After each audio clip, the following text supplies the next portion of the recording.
Você acredita em magia, encontros sobrenaturais? E quando eu digo sobrenatural, é porque é algo que foge totalmente da compreensão atual que temos, tanto científica como de padrões humanos. Quando eu digo sobrenatural, é algo que foge daquilo que é normal, natural aos nossos dias. E eu, durante um tempo da minha vida, tive uma resistência também em acreditar nesses tipos de coisas, nesses tipos de relatos, nesses tipos de encontros sobrenaturais. Porém, o que eu vou trazer nesse vídeo de hoje é sim sobrenatural, chocante, até mesmo para mim. E chocante de tal forma que eu nunca revelei para ninguém. Nem mesmo para as pessoas mais próximas de mim, aos meus amigos, para as minhas famílias, para a minha família dentro da minha própria casa, minha esposa, minha filha, também para os meus pais. Nunca revelei. Para a minha família, eu contei até de um modo incompleto, eu diria. Porque eu tinha medo de que isso parecesse ser loucura, um tipo de invenção, inclusive, da minha parte. Mas eu vi que se isso aconteceu comigo, eu não poderia de forma nenhuma ocultar isso. Se aconteceu, é porque houve uma razão. E durante um tempo, segurando isso para mim mesmo, eu decidi que eu deveria revelar o que aconteceu. E independente de como as pessoas vão receber essa informação, eu vou estar fazendo algo que eu acredito que seja o certo fazer. Ou seja, não guardando só para mim algo que eu considero divino, mágico, especial. Tudo começou no ano de 2023, quando eu era empresário, engenheiro, tinha a minha empresa de engenharia, como inclusive tenho até hoje, não com o mesmo volume de serviços, de tarefas que eu tinha antes. Mas no ano de 2023, com uma certa queda da minha empresa, dos serviços, eu fui orientado de uma forma que, num belo dia, eu fui colocado numa cadeira, de frente para o meu computador, e algo falava dentro de mim: você tem que começar a escrever, começa a escrever. Isso foi no início do segundo semestre de 2023. E foi o que eu fiz. Eu comecei a escrever o meu livro, esse que aqui se encontra, O Físico, o Rei e o Rabino.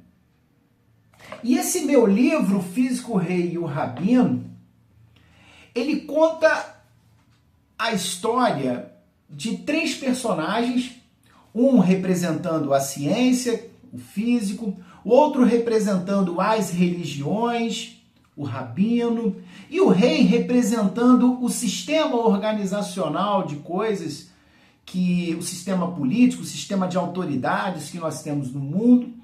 E eles se encontram e numa conversa, eles começam a discutir as questões da vida, as questões principais da vida. Bom, o interessante disso tudo é que esse livro, ele se passa no caminho de Santiago de Compostela. Para aqueles que não conhecem, o caminho de Santiago de Compostela, ele vai no seu trecho total, completo, ele vai da França, iniciando na cidade de Saint-Jean-Pied-de-Port, atravessa os Pirineus, que é uma cadeia de montanhas que separa a França da Espanha, uma cadeia de montanhas bem alta, bem íngreme, com acessos por trilhas bem complexos, cerca de 1.600 metros de altitude, e quando se atravessa, do outro lado já está na Espanha. E esse caminho ele continua até a Galícia, na Espanha, onde tem então a Catedral de Santiago, onde dizem que existem inclusive os restos mortais de Tiago, do apóstolo Tiago. Esse trecho completo, ele possui 800 quilômetros e peregrinos os fazem a pé, indo de cidade em cidade, geralmente são cerca de 30 cidades, e demoram então cerca de 30 dias para fazer o trecho completo, fazendo uma cidade por dia, que dá algo em torno de 28 a 30 quilômetros de caminhada por dia. Algo bastante exaustivo. Mas o que é interessante disso tudo é que lá em 2023 eu começo a escrever o livro sem nenhum compromisso ou sem nenhum tipo de planejamento ou até mesmo pensamento para estar lá no caminho de Santiago de Compostela. Isso não passava de forma nenhuma pela minha cabeça. Mas eu comecei a escrever, comecei a pesquisar e eu mesmo me surpreendi com o livro, com tudo que eu aprendi, enfim.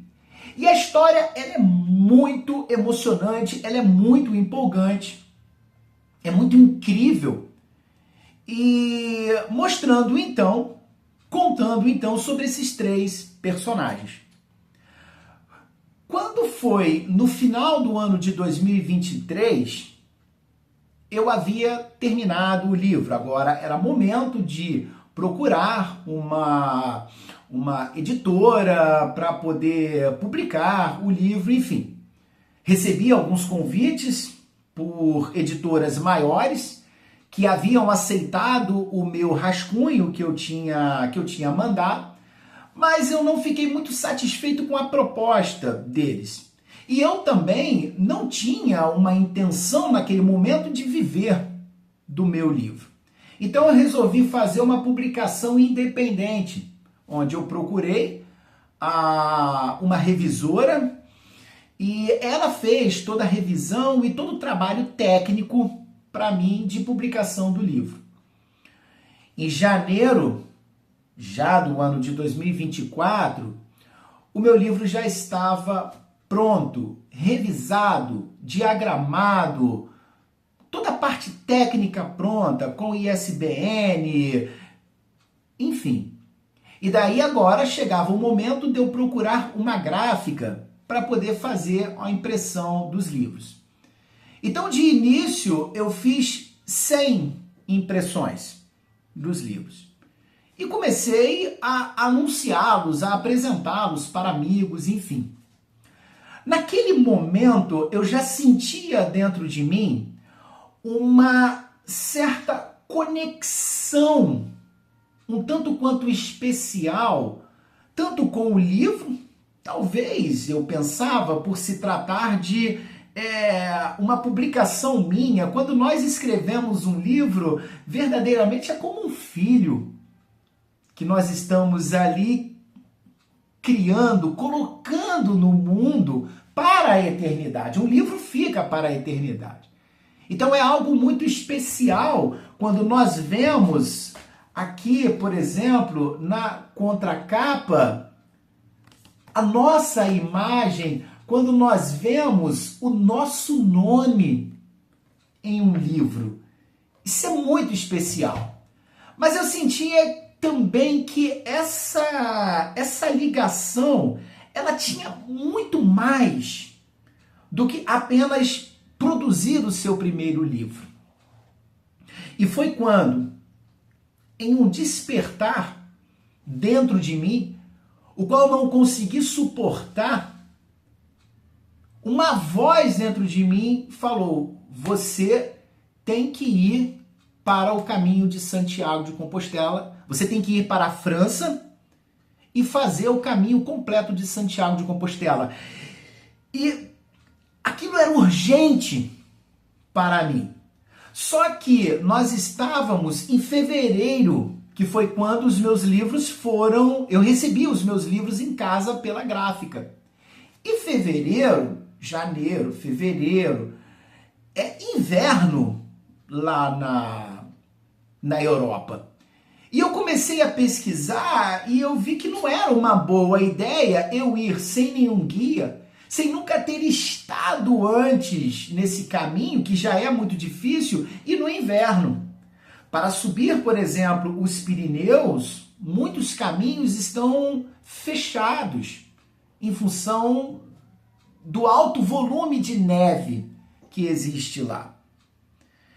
E eu pensei, nossa, eu tenho que ir. Era um impulso dentro de mim, me impulsionando, dizendo que eu tinha que ir para aquele local. Como assim? O que eu vou fazer lá? Andar por 800 quilômetros? Eu que tenho uma empresa aqui para cuidar? Como assim? Eu vou largar tudo por 30 dias e ficar andando? Quando foi no mês de abril, eu estava lá na França. Algo assim, muito rápido, sem nenhum tipo de planejamento, sem nenhum tipo de preparação física específica para aquilo. Só a mesma academia que eu sempre fiz, CrossFit e tal, enfim, mas eu não tive uma preparação específica. E eu estava lá, na França, na cidade de Saint-Jean-Pied-de-Port. Mesmo vem até mim e fala: o que você queria achar lá? O que você queria encontrar? Minha mãe já me questionou muito com isso. O que você queria lá? O que você queria fazer lá? O que você queria achar lá? É 5 horas da manhã, dia 18 de março de 2024, segunda-feira. Chegou o grande dia.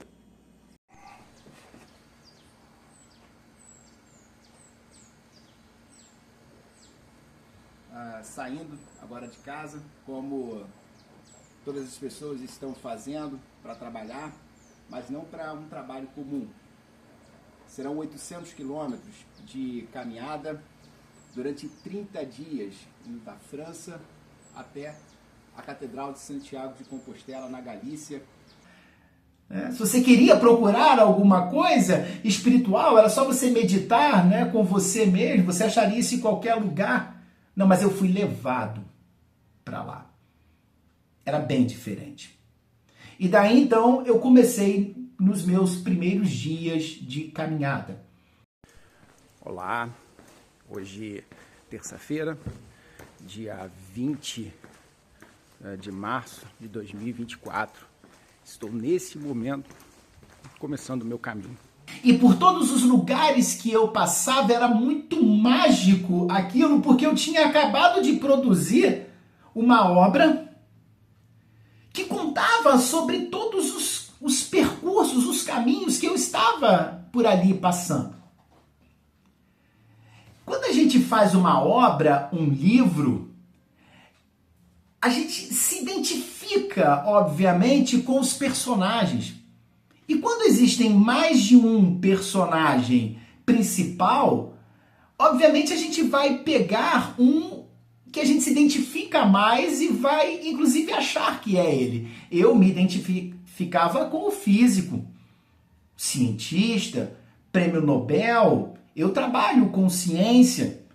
Então eu me identificava com o físico, eu achava então que eu era o físico ali do livro. E fui caminhando, muitas etapas correndo e sem conhecer nada, sem nenhum tipo de guia, só seguindo as placas e as pesquisas que eu havia feito para produzir o meu vídeo. E totalmente sozinho.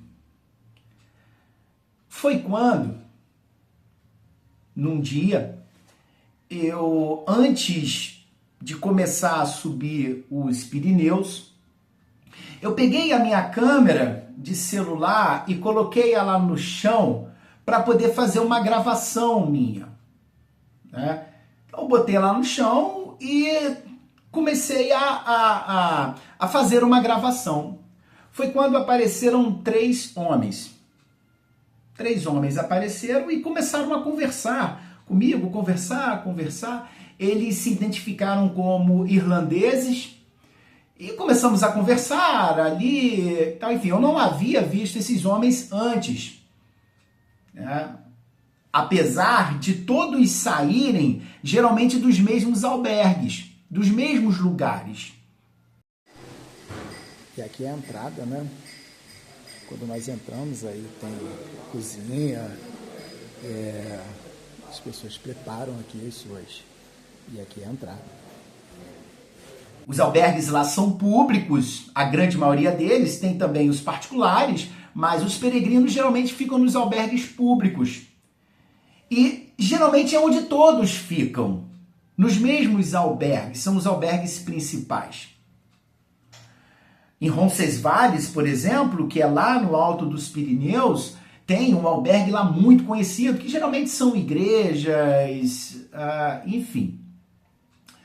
E esses 3 homens começaram a conversar comigo. Até atrapalhou um pouquinho ali a minha filmagem, mas ok, legal. Aí eu parei de filmar e tal, enfim, começamos a conversar, mas eu tinha as minhas metas de tempo para chegar na próxima cidade.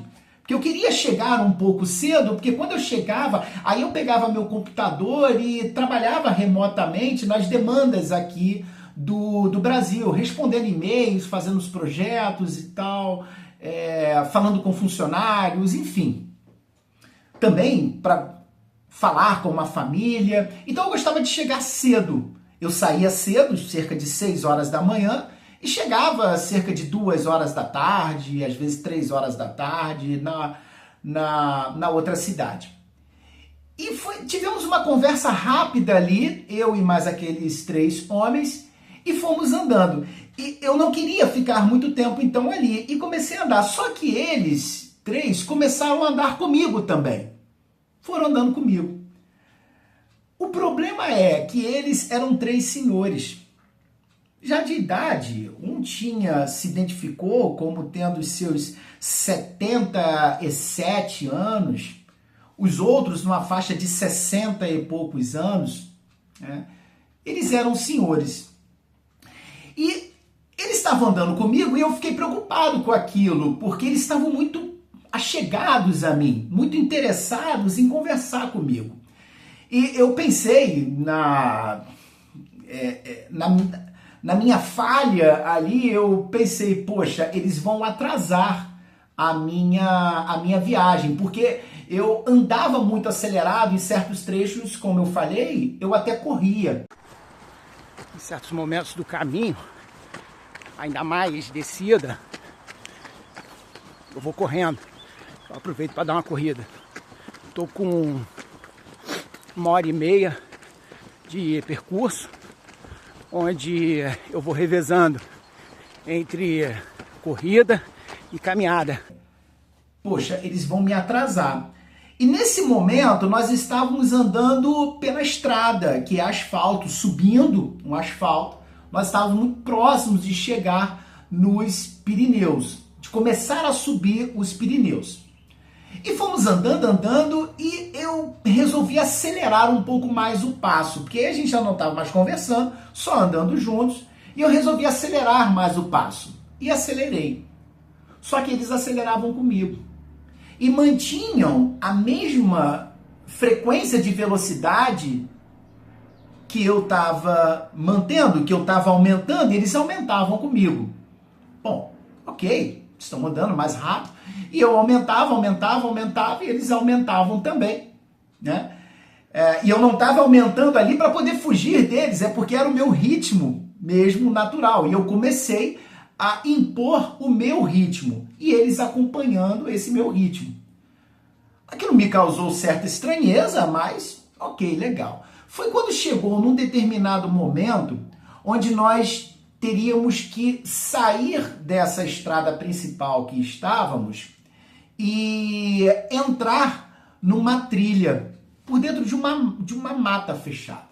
E um deles, que parecia ser o mais experiente do grupo, que era esse que tinha mais de 70 anos, que tinha seus 76 anos, ele falou, ó, nós vamos ter que entrar por aqui.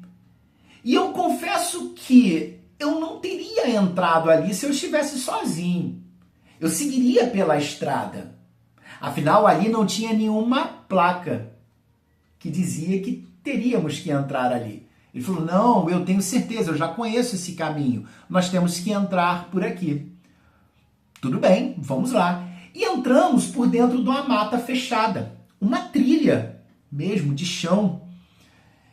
E essa trilha, ela começava a subir, ela era íngreme e em certos pontos até um tanto quanto perigoso, porque não tinha nenhum tipo de proteção, né? Qualquer coisa, só cabia uma pessoa na trilha andando e qualquer vacilo poderia cair. Eu achei aquilo bastante perigoso, até mesmo porque ali vários tipos de pessoas fazem aquele caminho. Mas tudo bem. E os três estavam na minha frente. E agora, nesse momento, quem começava a impor o ritmo eram eles. E eles andavam rápido, só que eles andavam numa velocidade a qual eu não conseguia acompanhar apenas andando, apenas caminhando. E eu tive que começar a correr. Né? Eu dava aquela corridazinha, não tão acelerada, mas eu tinha que correr para poder alcançar eles. E fomos andando pela trilha. E a trilha começava a ficar cada vez mais difícil, cada vez mais íngreme. 1.000 metros de subida, já 6 horas caminhando. O que você vai falar assim? Não tem como. Nossa, eu não aguento fazer isso. Não dá pra mim. Ou eu tô cansado. E aí? Vai parar onde aqui? Vai fazer o quê? A vida é sobre isso. Os objetivos são sobre isso. É continuar. E só parar quando você chegar no seu objetivo. E eles não reduziam a velocidade deles. E eu tinha que aumentar a minha. Quando chegou o que eu vi, que era mais ou menos ali na metade da trilha, da subida, lembrando que os Pirineus têm cerca de 1.600 metros de altitude, eu vi que eu não ia conseguir. E eu começava a imaginar, nossa, e se eu tivesse sozinho aqui, como que iria ser? Eu teria ido pela estrada principal? Enfim, como seria? E o que eu estou fazendo aqui, acompanhando esses três senhores, esses três homens? Eu me emociono ainda quando eu falo, porque toda aquele cenário vem à minha mente. Tudo aquilo que eu vivi. Mas como é que eu ia voltar? Como é que eu ia desistir? Se eu voltasse, eu ia voltar para onde? Eu não tinha escolha.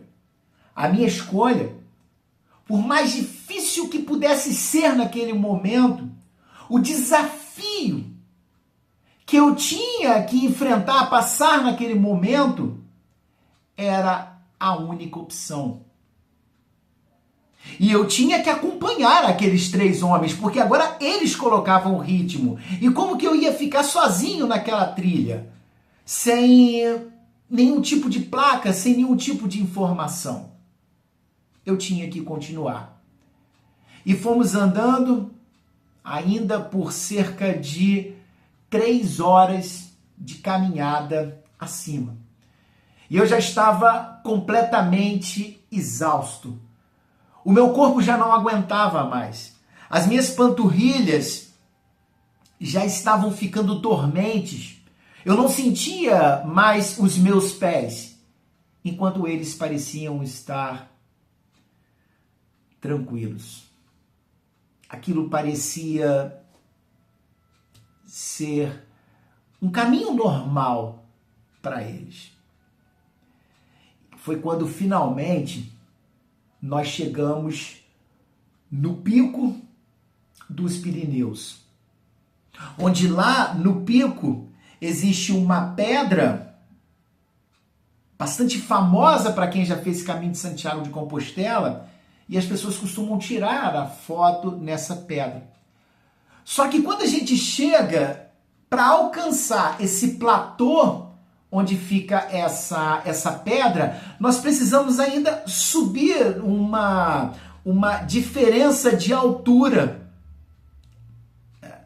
A trilha já era muito íngreme, ainda tínhamos que subir uma diferença de altura. Quando eu cheguei nessa diferença de altura e olhei a pedra lá, que aquela pedra eu já conhecia ela, porém, eles, os três, já estavam lá na pedra, que de onde eu estava para acessar o platô, dava ali aproximadamente uns 300 metros ainda até a pedra. E eu não tinha quase forças para subir o platô. E eles estavam lá, pulando, sorrindo, brincando, um rindo para o outro, e me chamando e falando comigo: vem, Ivan, você aguenta, vem, Ivan, vem, Ivan. Foi nesse momento que a voz deles começou a ecoar dentro de mim. E eu não ouvia mais a voz deles do exterior. A voz deles estava dentro de mim. E foi quando eu vi que eles, os três, eram o físico, o rei e o rabino. Os três eram três entidades enviadas por Deus para estarem ali comigo e me guiarem. Mas não apenas para isso, não apenas para me guiarem, mas foi preciso que eles me levassem até lá na Europa, fazendo eu percorrer todo aquele caminho para me dizer, porque foi nesse momento que eu ouvi a voz de Deus dentro de mim, dizendo: confia em mim. Por que você não confia em mim? Eu sempre estive com você. E eu sempre estarei com você. Foi por isso que eu te trouxe até aqui. Eu fechei os meus olhos por um momento. Um choro caía de mim, as lágrimas caíam de forma incontrolável. E quando eu abri os meus olhos, os três já não estavam mais lá. Eles já não estavam mais lá. E eu fiquei surpreso e subi o platô, fui até a pedra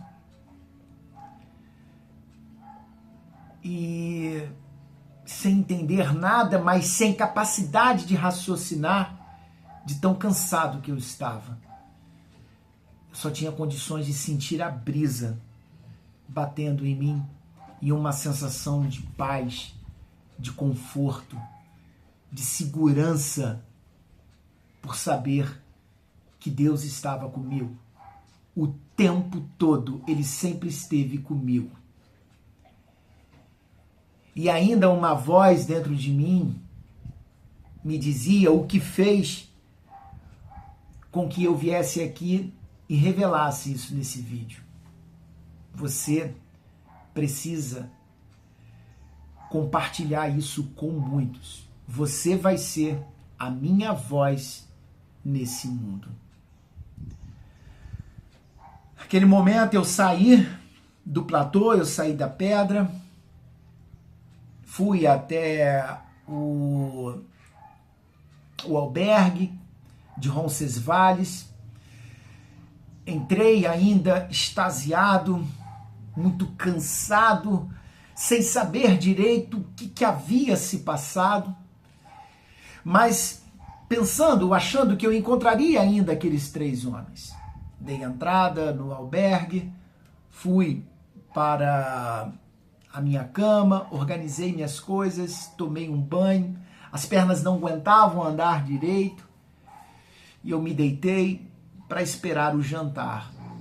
E na esperança de que no jantar, à noite, eu pudesse encontrar os 3 homens, eu achava que eu poderia encontrar aqueles 3 homens. Eles não poderiam assim ter sumido de nada. E saibam vocês que lá em Roncesvalles não há outro abrigo. Aquele é o abrigo principal, o albergue principal. E no jantar, todos à mesa, e lá o jantar é feito em apenas um horário, todos jantam juntos, e eles não estavam lá. Eles não estavam. Eu nunca mais vi aqueles 3 homens. No dia seguinte, continuei caminhando, e caminhei por mais 3 cidades, mais outros 3 dias à frente, refletindo sobre o que tinha acontecido, mas a ficha ainda não tinha caído. Mas foi quando lá na 3ª cidade, eu, depois de ter passado por aquele momento, até então inexplicável para mim, eu decidi vir embora. Porque não havia mais por que eu estar lá. Não havia mais por que eu completar os 800 quilômetros e chegar até a Catedral de Santiago de Compostela.